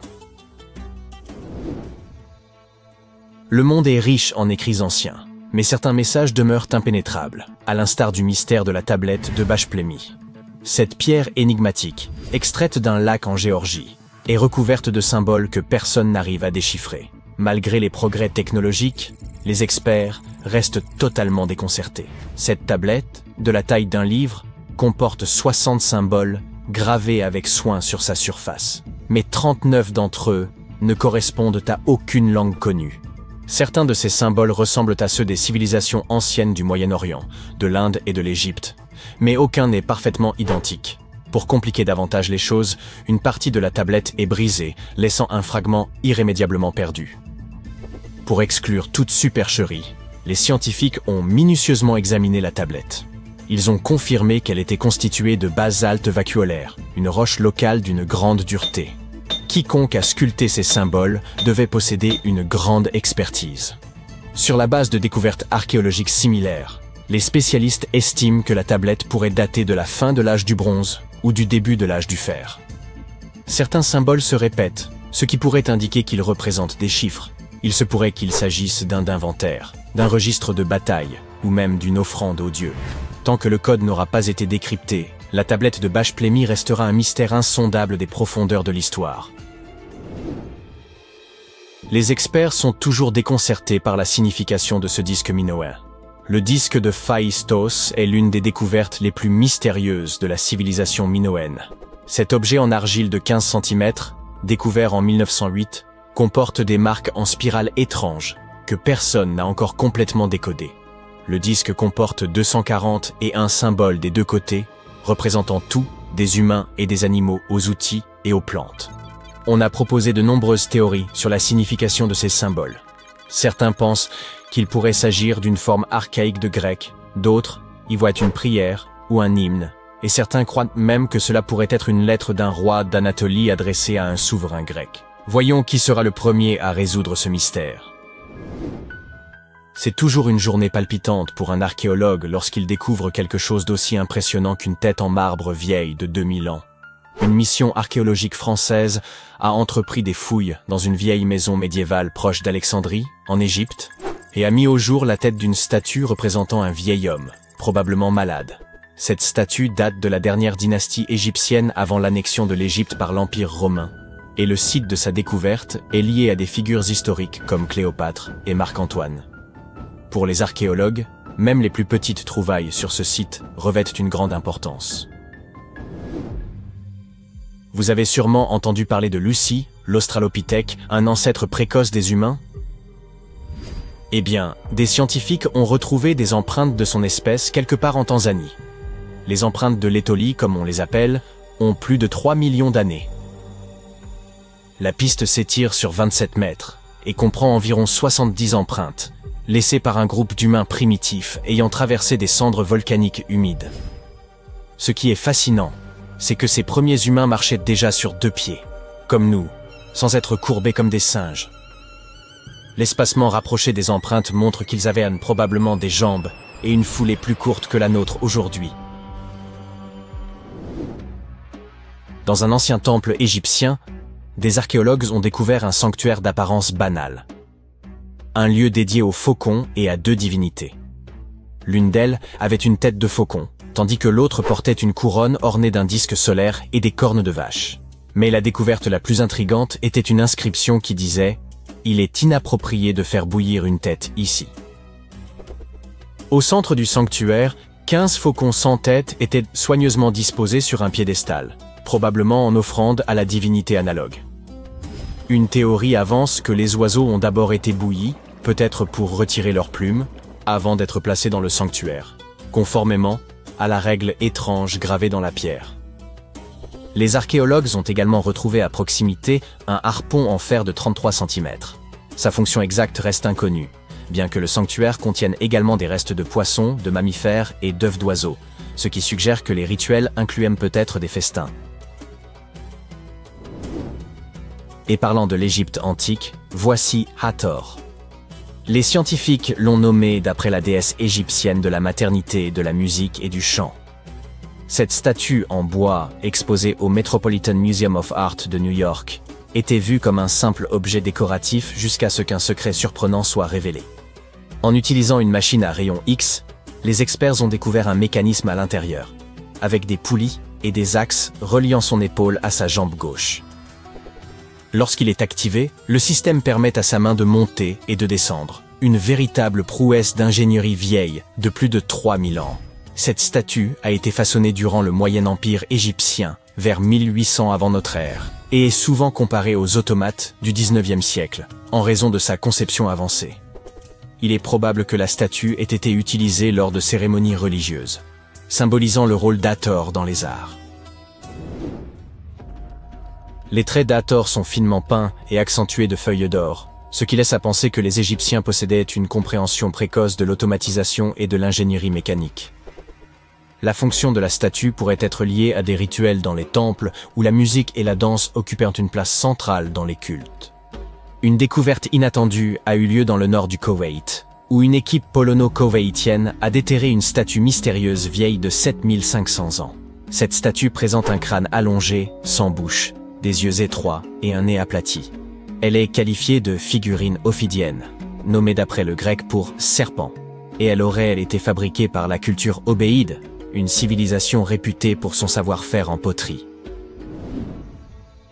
Bien que le rôle exact de cette étrange statue reste inconnu, il est possible qu'elle ait été liée à des rituels ou à des pratiques symboliques.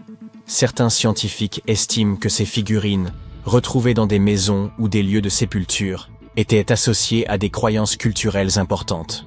Comme nous ne pouvions pas aborder les mystères irrésolus de ce monde sans mentionner ces crânes allongés.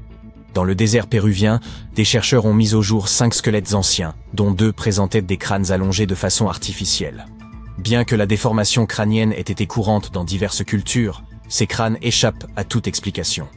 Les légendes locales évoquent les gentils, une mystérieuse race bannie sous terre par les dieux. Certains affirment que ces crânes représenteraient cette race. D'autres pensent qu'il s'agit d'une anomalie génétique. Théorie confirmée par la découverte d'un crâne de nourrisson, bien trop grand pour avoir été modifié artificiellement. On vient de mettre au jour la tombe d'un médecin royal ayant vécu il y a plus de 4 millénaires, un homme entre les mains duquel reposait la vie des pharaons. Il détenait des secrets si précieux qu'ils n'étaient connus que des souverains et des dieux.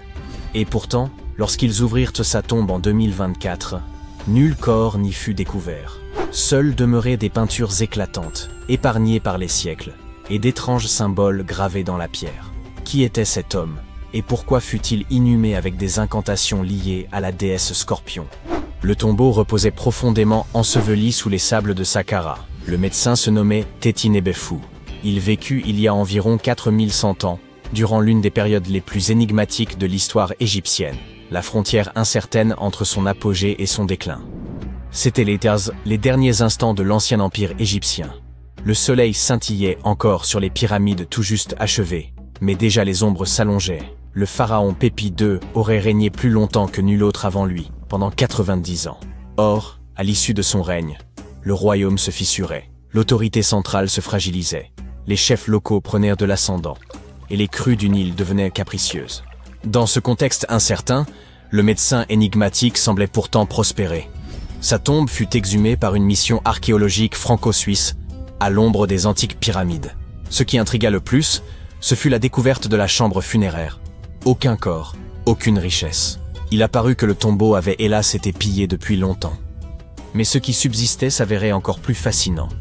Les mots et les images gravées sur les parois. Les fresques conservent une intensité saisissante, des couleurs vives, miraculeusement préservées malgré les siècles passés sous terre. On y voit des jarres, des récipients, d'étranges motifs abstraits et des formes géométriques. Et surtout, les hiéroglyphes, des lignes entières d'écriture sacrée, gravées avec une précision telle qu'on croirait qu'une âme entière s'y est déversée. Ces inscriptions ont permis de découvrir la véritable identité de Tétinébéfou. Il n'était pas un simple praticien. Il portait le titre de conjurateur de Serket. Serket, déesse égyptienne associée au scorpion, vénérée et redoutée, était censée neutraliser les venins, guérir les morsures et préserver les vivants des toxines. Ce titre de conjurateur indiquait que Tétinébéfou était un spécialiste des piqûres et morsures dangereuses. Et si une tombe entière lui avait été consacrée, c'est sans doute qu'il était l'expert suprême d'Égypte en la matière. Un homme qui soignait à la fois par la médecine et la magie. Mais ça ne s'arrêtait pas là. Il portait également le titre rarissime de directeur des plantes médicinales, mentionné une seule autre fois dans toute l'histoire égyptienne. Ce qui signifie qu'il maîtrisait l'usage thérapeutique des herbes, racines et huiles avec un savoir inégalé. Vous vous demandez peut-être, quelle plante dans un pays dominé par le sable? Pourtant, les anciens Égyptiens utilisèrent des traitements à base de plantes qui seraient encore crédibles dans certains laboratoires actuels. Ils fabriquaient pilules, onguents et inhalateurs, choisissant un principe actif, un arôme pour en faciliter l'absorption, et un vecteur pour le diffuser dans le corps. Cela ne vous rappelle rien? Certes, ils ne disposaient pas d'une grande variété de plantes traditionnelles. Ainsi, certains ingrédients peuvent nous sembler étranges, comme le mélange d'excréments de crocodile et d'acacia avec du miel. Ils avaient même élaboré des recettes de crème contre les rides. Il apparaît aussi que ce guérisseur énigmatique portait le rare titre de dentiste en chef, une désignation quasiment absente des archives antiques. Les preuves de la pratique dentaire en Égypte ancienne sont extrêmement rares. Ce savant ne se contentait donc pas de combattre les venins ou d'étudier les plantes. On lui confiait également le soin des dents et des mâchoires, particulièrement démunis à l'époque. Les anciens Égyptiens ont beau avoir érigé des merveilles, leurs dents en ont souffert. Le sable se glissait constamment dans leur alimentation. Le pain bourré d'impuretés et les légumes crus râpaient l'émail, provoquant une pathologie redoutée, l'attrition. Les conséquences étaient mandat multiples, dont la perte prématurée des dents. Ils ont donc dû improviser. Par exemple, en concoctant le plus ancien dentifrice connu, à base de roche pilée, de menthe et de poivre, un mélange qui, ironiquement, irritait les gencives. Ou encore des pâtes dentaires à base de coquilles d'œufs, de pierre ponce et de natron, un minéral salé utilisé comme agent nettoyant. Ils développaient aussi des bains de bouche à base de céleri, de son et d'herbes pour apaiser ces maux. Certaines momies ont même été découvertes avec des appareils rudimentaires, des bagues métalliques et des fils d'or retenant les dents manquantes. On ignore toutefois s'il s'agissait d'un traitement pour les vivants ou d'un ornement funéraire destiné à l'au-delà. Tétinébéfou maîtrisait donc tous ces domaines. 3 titres rares réunis en un seul homme. À son époque, il devait passer pour un véritable puits de science. Dans un monde sans technologie moderne, il faisait figure de magicien, capable de sauver une vie grâce à une simple feuille ou une banale écorce. C'est pourquoi les archéologues estiment qu'il ne s'agissait pas d'un médecin ordinaire. Il aurait été le médecin royal, celui qui veillait sur la santé du pharaon lui-même. On ignore quel roi il servait, peut-être Pépi en Meu, et qui sait, c'est peut-être à lui qu'il devait son exceptionnelle longévité. Si cela était avéré, Tétinébéfou aurait alors été témoin de l'effondrement de l'ancien empire, observant la fin de l'âge d'or depuis le cœur du palais. Puis il fut enseveli après sa mort, et sa dépouille, dérobée, ou perdu avec le temps. Mais l'équipe poursuit l'étude du tombeau, mettant encore au jour les traces de cet homme hors du commun. De manière générale, l'ancienne médecine égyptienne atteignait un niveau étonnamment avancé. Bien des pratiques nous paraissent encore familières aujourd'hui. Ils avaient des hôpitaux, des spécialistes, des interventions chirurgicales et même des écoles de médecine. Hommes et femmes pouvaient devenir médecins. Ils utilisaient divers traitements et pratiquaient la chirurgie avec de vrais instruments. Scalpel, pinces, fils de suture. Certains soignaient uniquement les yeux, d'autres les dents, l'estomac ou ce qu'ils nommaient les maladies cachées. Ils nettoyaient et bandaient les plaies, réparaient les os fracturés à l'aide d'attelles en bois ou en roseaux enrobés de lin et savaient éviter les infections. On comptait même des proctologues. Ils ont aussi conçu les premières prothèses, comme un orteil en bois muni de lanières de cuir, permettant à des patients de retrouver une démarche normale. La plus ancienne prothèse connue date de 3000 ans. Mais le plus étonnant, c'est qu'ils ont aussi tenté d'extraire des tumeurs. Une étude récente a analysé un crâne vieux de 4000 ans, celui d'un homme d'une trentaine d'années. On y a trouvé des traces de tumeurs anciennes. Et autour de 3 d'entre elles, des incisions nettes faites à l'aide d'un outil métallique. Preuve qu'on a peut-être tenté de les retirer ou de les examiner. Était-ce un traitement? Une autopsie? On l'ignore. Un autre crâne, celui d'une femme âgée de plus de 50 ans, présentait les mêmes signes, mais aussi des fractures anciennes, parfaitement consolidées. Ce qui laisse penser que ces soins ont sans doute été efficaces. Être guérisseur dans cette société signifiait détenir un pouvoir immense, combinant les rôles de prêtre, de savant et de magicien. Pour les anciens Égyptiens, la médecine était un art nécessaire, vénéré autant d'égards que leur dieu. Ils pensaient que la maladie relevait à la fois du corps et de l'esprit. Ainsi, un médecin pouvait à la fois appliquer un onguent et réciter une incantation. Et bon nombre de leurs traitements portèrent leurs fruits. Leur réputation dépassait les frontières. Des souverains venus de contrées lointaines, comme la Perse, faisaient appel à eux. Même Homère affirmait que les Égyptiens étaient les guérisseurs les plus doués d'entre tous. Bien sûr, leur compréhension du corps humain n'était pas parfaite. Ils croyaient que le cœur gouvernait pensée et émotion, sans saisir le rôle du cerveau. Pourtant, leur méthode, observer les signes, établir un diagnostic, proposer un traitement, ressemble furieusement à celle de notre médecine moderne. Ils accompagnaient leurs gestes de prière, certes, mais ils refermaient aussi les plaies. Leur médecin le plus célèbre, Imhotep, était un véritable polymathe, architecte, prêtre, guérisseur. Il fut si admiré de son vivant qu'on finit par le vénérer comme un dieu de la médecine. Et oui, un simple mortel, promu au rang de divinité. Et dire qu'il a vécu 2000 ans avant Hippocrate, qu'on considère pourtant comme le père de la médecine. D'ailleurs, certains suggèrent ironiquement qu'on devrait abandonner le serment d'Hippocrate pour lui préférer le serment d'Imhotep. Car ces Égyptiens ne posaient pas seulement des pierres, ils posaient les premières bases de la médecine. Tout le monde aime les sites archéologiques. Le Colisée romain, la cité antique du Machu Picchu, les pyramides de Gizeh. Mais t'es-tu déjà demandé à quoi ils ressemblaient autrefois, à l'époque où ils ont été construits? Ou même à l'époque où ils étaient recouverts de lierre et oubliés par l'humanité? Attache ta ceinture, car nous partons pour un voyage dans le temps vers les plus grands sites archéologiques du monde. Notre voyage commence en Amérique du Sud, au fin fond des montagnes péruviennes. Voici la cité de Machu Picchu. C'est un immense tribut à l'ingéniosité et à la puissance de la civilisation Inca. À son apogée, cette dernière s'étendait sur 4000 km le long du littoral de l'Amérique du Sud, de l'actuel Équateur jusqu'au Chili. Et le Machu Picchu était situé au cœur de celle-ci. Le site historique a été construit à environ 2000 mètres au-dessus du niveau de la mer, plus ou moins vers 1450 avant notre ère. La ville, ceinte de murs, était composée d'environ 150 bâtiments en pierre. Les Incas ont réussi à construire des temples, des maisons et même un système complexe d'aqueducs pour irriguer toute la ville. Et oui, ils ont fait tout cela sans l'aide de roues ou d'instruments en fer. L'habitat ressemblait peu ou prou aux maisons de pierre que nous voyons de nos jours, à la différence que les Incas n'utilisaient pas de ciment pour sceller les blocs ensemble. Pourtant, ils s'emboîtent parfaitement les uns avec les autres.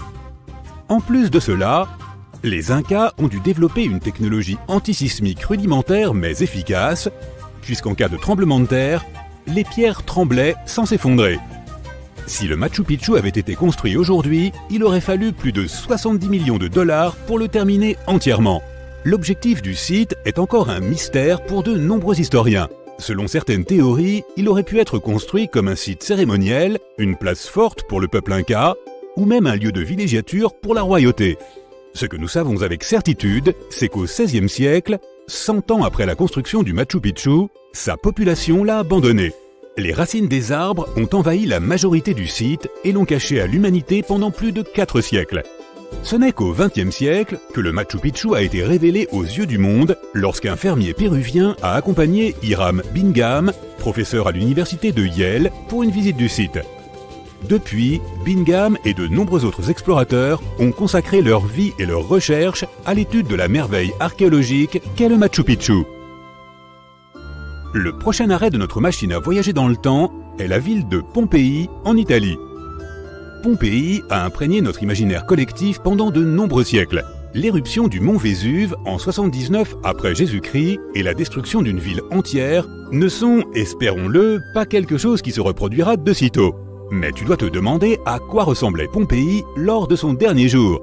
Il n'a fallu que 18 petites heures pour que les rues, les marchés, les maisons et le forum de Pompéi soient ensevelis sous des millions de tonnes de cendres volcaniques. Grâce à des scientifiques ingénieux, nous avons découvert que la lave et les cendres qui ont recouvert Pompéi le tout dernier jour ont en fait contribué à figer la ville dans le temps. Contrairement à la glace, le nuage de cendres n'a pas préservé la ville intacte. Mais à mesure que les objets se sont désintégrés pendant 2000 ans, ils ont laissé des vides sous la terre. Les archéologues ont découvert que s'ils remplissaient ces vides avec du plâtre, la forme de la ville enterrée pouvait être révélée. Et c'est exactement ce qui s'est passé. Bien sûr, cela n'avait rien à voir avec la ville animée de 12 000 habitants qui existait depuis de nombreuses années avant l'éruption fatidique.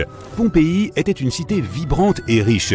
Les ruines du site ont révélé que de nombreux quartiers de Pompéi abritaient des maisons impressionnantes, certaines avec des balcons, ce qui était un signe de grande richesse à l'époque. Et crois-le ou non, même certaines œuvres d'art ont survécu à l'éruption. Les archéologues ont trouvé des fresques et des peintures murales bien conservées et représentant des créatures mythologiques. Elles indiquaient généralement que des membres de la haute société vivaient là. Les ruines montrent que la ville disposait même de thermes et de douches fabriquées avec des matériaux luxueux. Et apparemment, les habitants de Pompéi avaient des dents incroyables. Les archéologues ont même pu distinguer un tel niveau de détail dans les moules de plâtre qu'ils ont récupérés sous terre. Toujours sur le territoire italien, se trouve l'une des plus grandes attractions touristiques du monde, le Colisée romain. Il a été construit comme un amphithéâtre sous le règne de l'empereur Vespasien, vers 70 après Jésus-Christ. Ce n'est qu'en l'an 80 que le fils de Vespasien, l'empereur Titus, a inauguré le Colisée. Le monument était une merveille à contempler, des murs de 50 mètres de haut, plus de 80 entrées et une capacité de 87 000 spectateurs.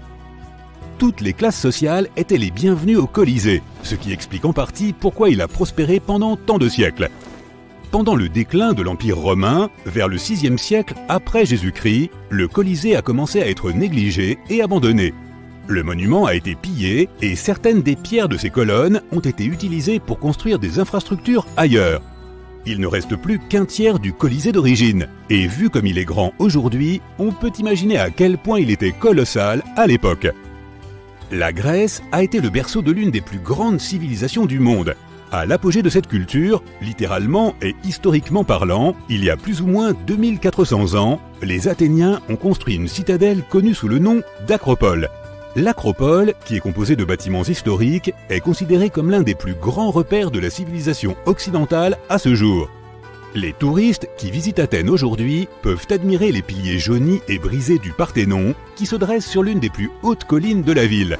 Mais à l'époque de sa construction, entre 447 et 432 avant Jésus-Christ, l'imposant et majestueux Parthénon était d'un blanc immaculé, car tout le monument était construit en marbre étincelant. Les statues à l'intérieur étaient faites d'or. Le Parthénon est un temple de 2000 mètres carrés, soutenu par 69 colonnes de marbre.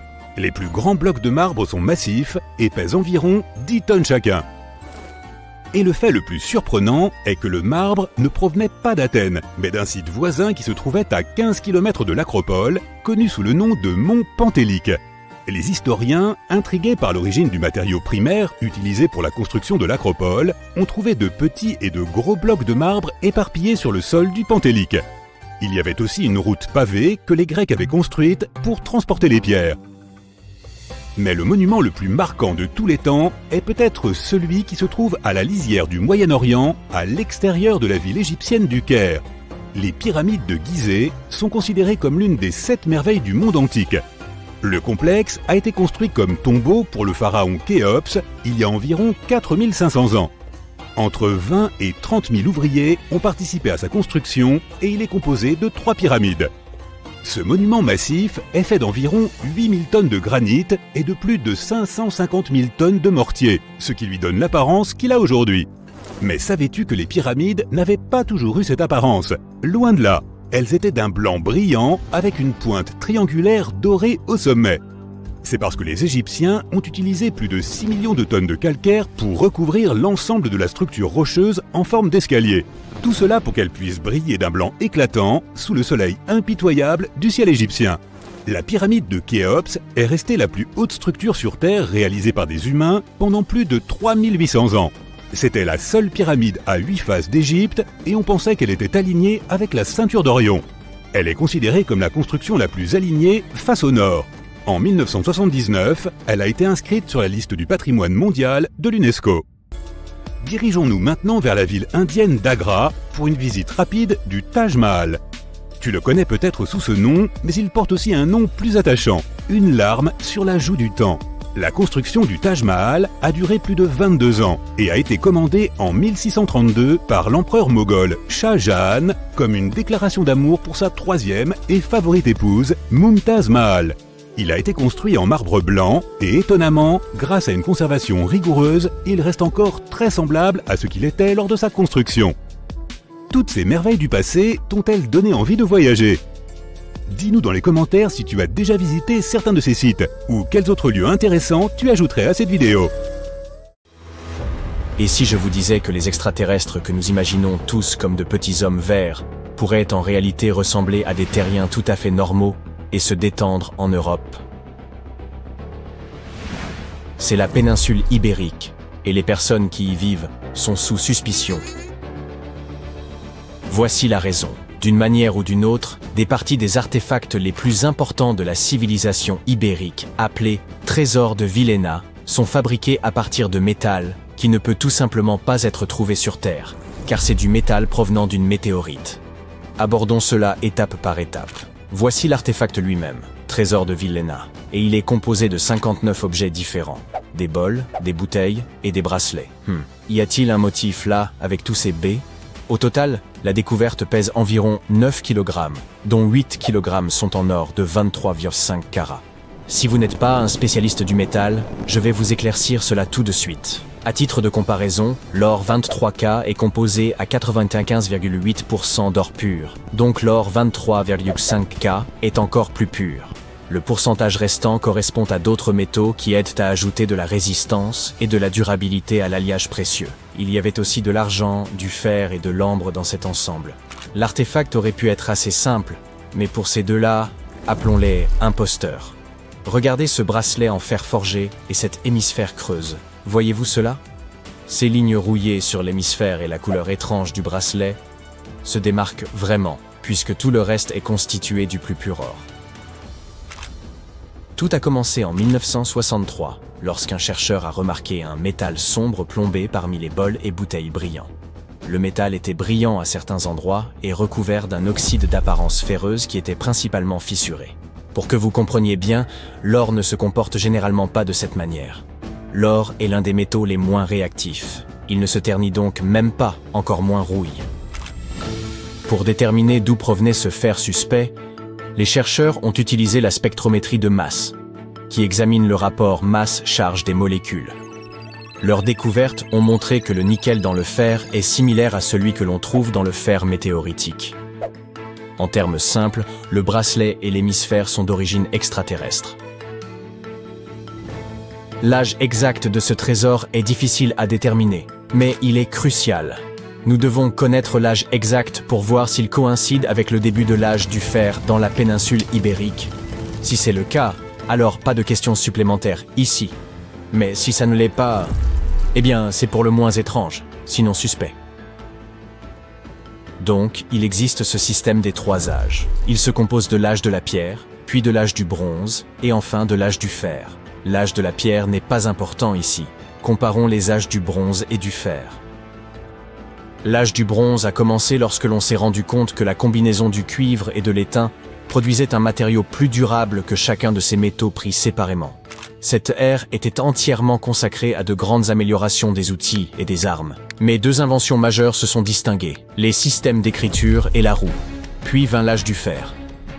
Cette période était entièrement consacrée à l'introduction progressive du fer dans la vie quotidienne. Le fer était beaucoup plus facile à modeler en designs astucieux que le bronze. C'était important parce que le fer, surtout lorsqu'il était transformé en acier, apportait des améliorations significatives dans tous les aspects de la vie.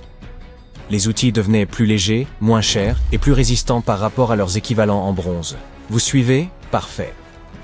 Ainsi, les chercheurs ont longtemps débattu de savoir si le trésor remonte à l'ère post-argarique ou à la dernière partie de l'âge du bronze. La dernière étude affirme que ces artefacts ont été créés entre 1400 et 1200 avant Jésus-Christ.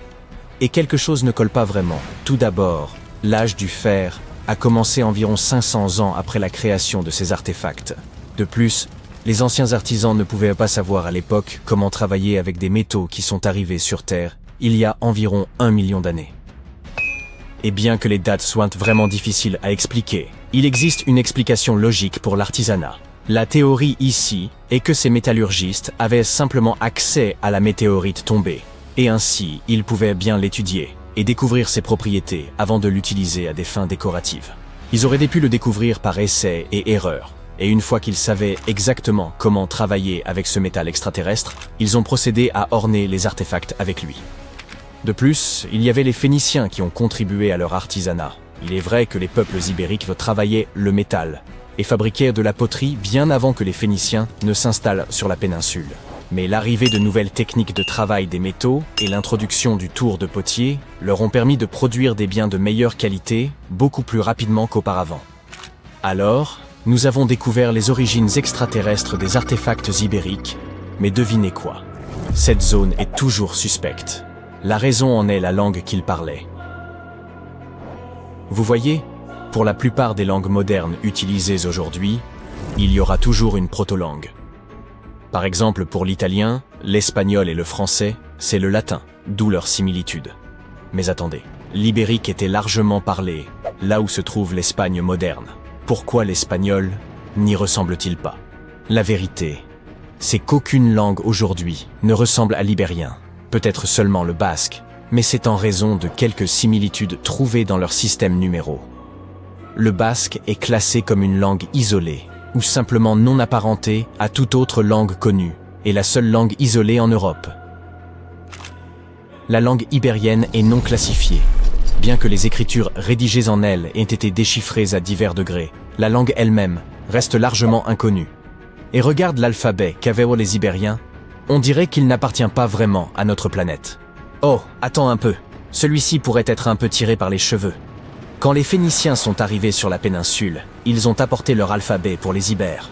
Mais honnêtement, les Ibères n'étaient probablement pas enclins à simplement copier le système d'écriture de quelqu'un d'autre, alors ils l'ont modifié jusqu'à ce qu'il paraisse complètement différent. Disons juste qu'ils ont pris un peu d'inspiration et s'en sont allés avec. Bien que les linguistes puissent deviner dans une certaine mesure comment la plupart des caractères sonnaient, traduire réellement la langue reste totalement impossible. La langue ibérique était non indo-européenne et a disparu il y a plus de 2000 ans, et il n'y a pas de langue similaire restante pour nous aider. Super frustrant, n'est-ce pas? Nous avons plus de 2000 inscriptions ibériques provenant de tombes, de pièces de monnaie, de poteries, de plaques de plomb et même de gravures sur les parois des grottes. Mais à part une poignée de mots, nous sommes totalement dans le flou quant à leur signification. Si nous pouvions comprendre leur langue, nous aurions peut-être appris qu'ils étaient de grands penseurs et tout. Mais nous ne pouvons qu'admirer les œuvres d'art qu'ils ont laissées. La culture ibérique regorge de créations étonnantes réalisées par des artisans talentueux. Nous parlons non seulement de métallerie et de céramique, mais aussi de sculptures détaillées, de textiles, de bijoux et d'autres parures personnelles. Mais voici le hic. La fabrication de tous ces articles de luxe dépendait beaucoup d'une grande classe agricole. Au cœur de la société ibérique, la plupart des gens étaient impliqués dans l'agriculture et l'élevage du bétail. Selon l'endroit où vous vous trouviez, les types d'agriculture variaient. Par exemple, au nord, ils étaient entièrement consacrés à la culture des céréales, tandis qu'à Valence, ils se concentrèrent sur la production d'huile d'olive et d'autres aspects agricoles. À l'ouest, l'élevage était le centre d'intérêt. Cependant, nous n'avons pas beaucoup d'informations sur la vie quotidienne des nombreuses personnes effectuant ce travail essentiel. À l'inverse, nous en savons beaucoup sur la classe supérieure de la société ibérique qui contrôlait ses ressources agricoles et engageait les artisans. Dès le 7e siècle avant notre ère, nous commençons à observer un groupe de princes ibériques qui vivaient une vie de luxe, commerçaient avec les Phéniciens et profitaient d'objets de luxe sophistiqués. Vous pouvez reconnaître cette classe d'élite à travers leurs pratiques funéraires.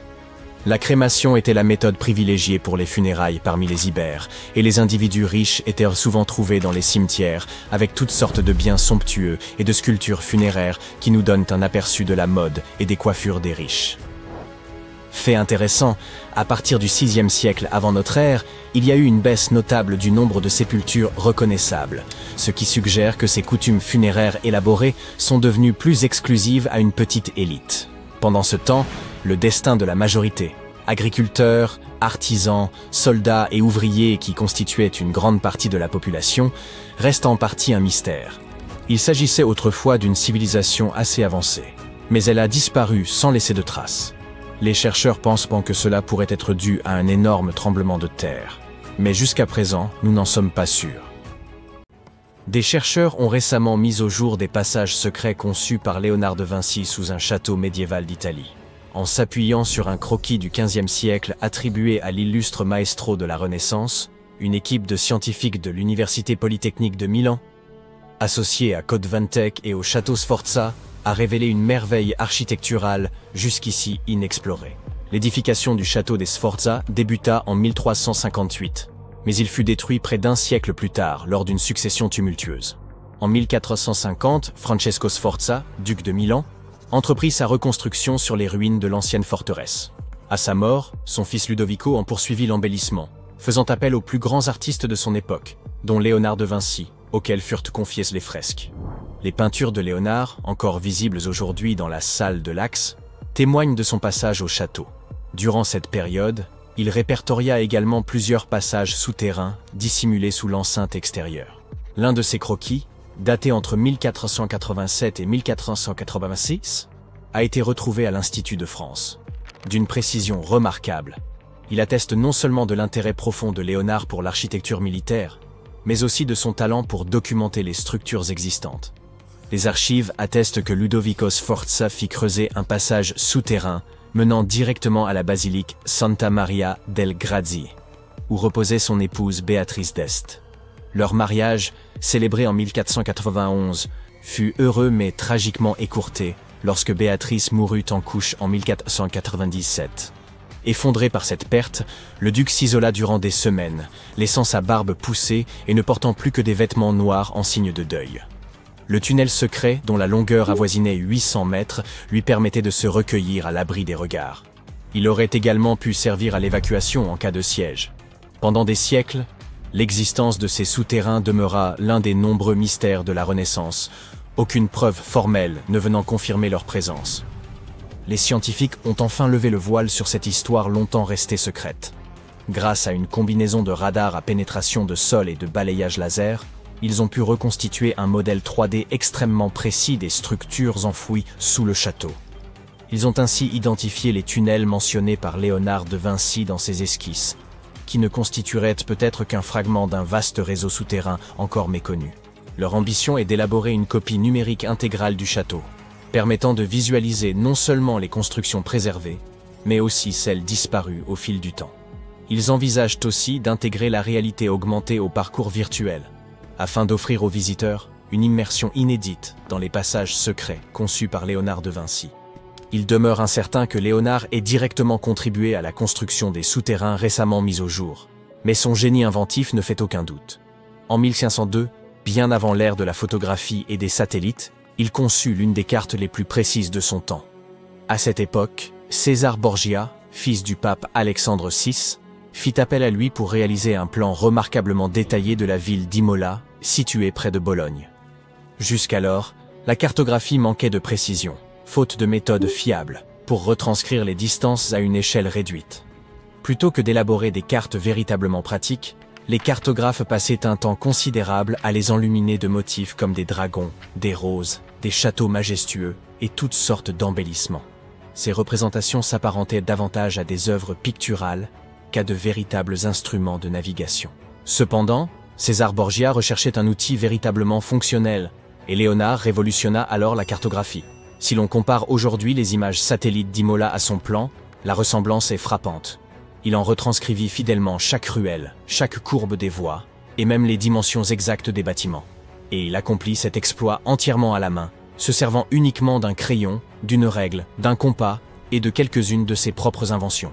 Afin de recueillir toutes les données nécessaires, il arpenta les rues durant des semaines, muni d'un odomètre, une grande roue qui tournait au gré de ses déplacements et mesurait la distance parcourue grâce à un câble.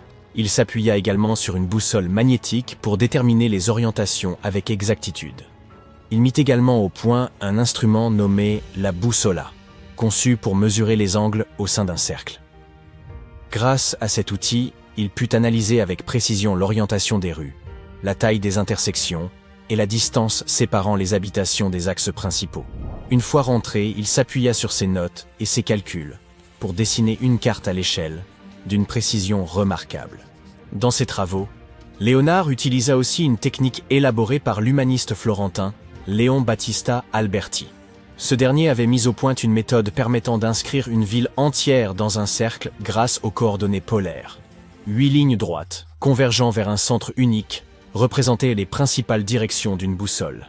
Léonard appliqua ce système à la cartographie d'Imola, divisant la ville en 8 sections et n'omettant aucun bâtiment, même le plus insignifiant, ce qui fit de sa carte l'une des plus avancées de son époque.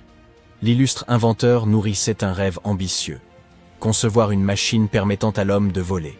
Il observa minutieusement les oiseaux, les chauves-souris et les cerfs-volants afin d'en comprendre le déplacement dans l'air, puis il dessina une machine volante, l'ornithoptère. Selon lui, en imitant ses mouvements naturels, l'être humain pourrait s'élever dans les cieux. Son prototype évoquait l'apparence d'une chauve-souris, avec 2 grandes ailes effilées d'une envergure dépassant les 10 mètres.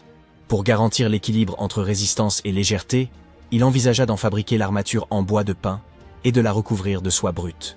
Le pilote de l'engin devait s'allonger à plat ventre sur une planche en bois située en son centre. L'activation des ailes nécessitait un pédalier relié à un système de tiges et de poulies, tandis qu'une manivelle supplémentaire permettait d'accroître la puissance.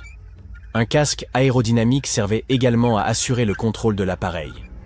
En synchronisant les mouvements de ses mains et de ses pieds, le pilote aurait pu faire battre et pivoter les ailes, à l'image d'un oiseau en vol. Cependant, un obstacle majeur demeurait. La force humaine ne suffisait pas à générer la portance nécessaire au décollage. Si l'engin avait pu fonctionner une fois en altitude, il était en revanche impossible pour un individu seul de l'élever du sol.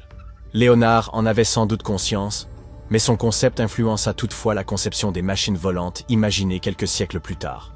Léonard de Vinci fut en avance sur son temps avec nombre de ses inventions, mais son concept d'automate humanoïde se distinguait par son caractère visionnaire. Sous le patronage de la famille Sforza, connue notamment pour la construction des anciens tunnels, il imagina un chevalier mécanique capable de mouvoir ses bras, de pivoter la tête, et même d'ouvrir et fermer la bouche. Sa maîtrise de l'anatomie et des mécanismes du mouvement corporel lui permit de concevoir cette machine singulière. Son fonctionnement reposait sur un système externe de câbles, mis en action par une manivelle et complété par un ensemble d'engrenages internes. Environ 450 ans plus tard, dans les années 1950, les croquis détaillés du chevalier mécanique de Vinci furent redécouverts. Des chercheurs tentèrent alors de recréer ce robot à partir des dessins originaux. En 2002, un roboticien du nom de Mark Rosheim, ayant travaillé pour la NASA et Lockheed Martin, s'inspira de ces notes anciennes pour concevoir un modèle fonctionnel du chevalier mécanique de Vinci. Un autre projet conçu par Léonard pour le Duc Sforza était un pont innovant, pensé pour être démontable et facilement transportable. Destiné aux troupes en campagne devant franchir rivières et douves, Ce pont était conçu pour pivoter au-dessus de l'eau et se poser sur l'autre rive. Il était équipé de roues et d'un système ingénieux de cordes et poulies, permettant de le monter et de le replier tout aussi vite. Pour en assurer la stabilité, il prévoyait l'ajout d'un contrepoids spécifique. Dans ses notes, Léonard décrivit son pont comme léger mais solide et en conçut plusieurs variantes pour le duc. Parmi ses autres créations figurait un modèle de pont à assemblage ultra rapide, conçu pour permettre aux troupes de franchir successivement plusieurs cours d'eau. Alors que les scientifiques poursuivent l'exploration des passages secrets imaginés par Léonard de Vinci, de nouveaux pans de l'histoire humaine émergent. Qui sait quelles autres merveilles architecturales enfouies restent encore à découvrir?